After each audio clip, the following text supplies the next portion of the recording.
Released in 1994 by Bungie, yeah, the Halo Bungie, this was their first big swing at an ambitious sci-fi FPS, and it's weirdly easy to overlook today. You hear people talk about Doom, Quake, Wolfenstein, but Marathon, that's the hipster pick. It's the one you bring up when you want to sound like you really know your 90s shooters. Now, I'll be honest, the reason I booted this up is because of the new Marathon that Bungie's working on. It's going to be an extraction shooter, which isn't really my thing, but Bungie has always had a grip on world building and narrative, even in their multiplayer heavy games. So I figured, let's just see where all that started. What made this weird old Mac exclusive cult hit stand out enough to spawn a spiritual successor 30 years later? So join me as we figure out if Marathon is worth playing today and should you play it. Playing Marathon in 2025 is kind of like digging up a time capsule. The version on Steam is the classic Marathon release, powered by the Aleph 1 engine using the original game files. That means widescreen support, optional modern mouse input, and a smooth 60 FPS. But under the hood, it's still 1994. Originally developed for the Macintosh, Marathon stood out from its PC-based peers by being weird, smart, and deeply experimental. It didn't just want to be a shooter, it wanted to be something else entirely. The first thing you'll notice is that Marathon supports vertical aiming and mouse look, one of the first FPS games to do it. Doom didn't even have that, and Quake came later. And even though the mouse feel is still kinda awkward, the ambition is already there. The first thing that really hit me though was no tutorial, no mission markers, just boom, you're in a corridor holding a pistol with some alien guys trying to end you. There's no hand holding here, which I actually respect. It expects you to pay attention. It's wordy, but if you're into that old school read the lore be lost vibe, there's something cool about piecing it all together manually. You play as a nameless security officer on the UESC Marathon, a massive colony ship orbiting humanity's first interstellar outpost. When alien forces board the ship, it's your job to repel them, but things get complicated fast. All of this unfolds through terminal logs. There are no cutscenes, no voice acting, just walls of text. But somehow it works. The writing is surprisingly sharp. Durandal especially stands out as one of the most unhinged AIs I've seen in a game. You're not just reading logs, you're watching an AI lose its mind in real time.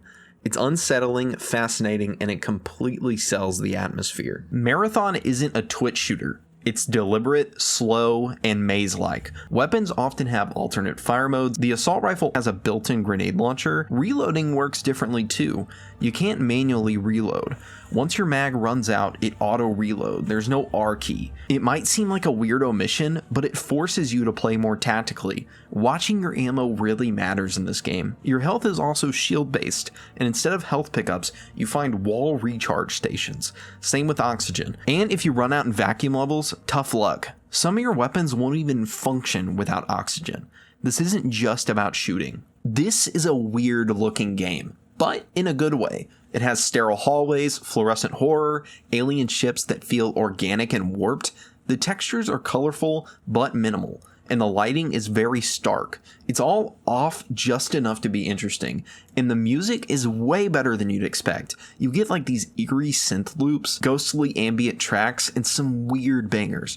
There are tracks that can change entirely how a level feels. Enemy AI is also surprisingly reactive. The troops can flank, alert others, and change behavior based on your actions. Some enemies even cloak, some explode, and some levels are so dark you have to rely on a motion tracker that only picks up movement. The friendly AI are mostly useless. They block doors and get killed a lot. Some are actually disguised enemies that explode. It gets very chaotic fast. Terminals that you can save at are very sparse. You don't save wherever you want. Marathon punishes you for zoning out.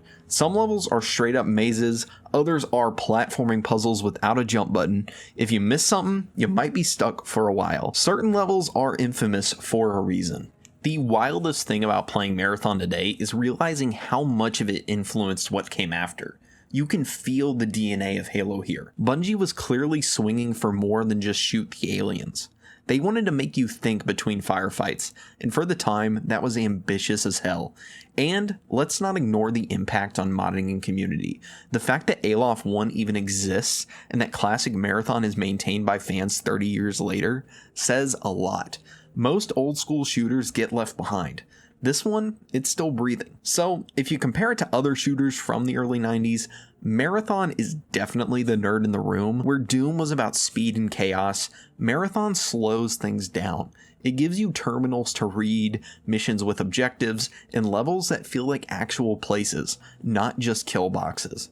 It doesn't have the same visceral punch as Doom or Quake, but it doesn't want to. This is a way more tactical, more maze-like, and more lonely shooter. So, if you're thinking of trying it, I have a few tips. Turn on the widescreen HUD, maybe bump the FOV, and consider enabling mouse look if you want a slightly more modern feel, though it does kind of break the vibe if you go too far. The Steam version makes it painless to get started, and Aleph 1 has a ton of settings to tweak for comfort. That said, the game is still going to feel old. You will get lost, you will get stuck wondering where a key is, or which random lift you missed, but that's part of the charm. It's the kind of game where figuring stuff out is the content. Now, before you dive in expecting some lost masterpiece, let me be clear. Marathon has aged hard. The level design can be confusing as hell sometimes. You'll hit switches and have no idea what they just did. Some levels are mazes wrapped in puzzles wrapped in backtracking.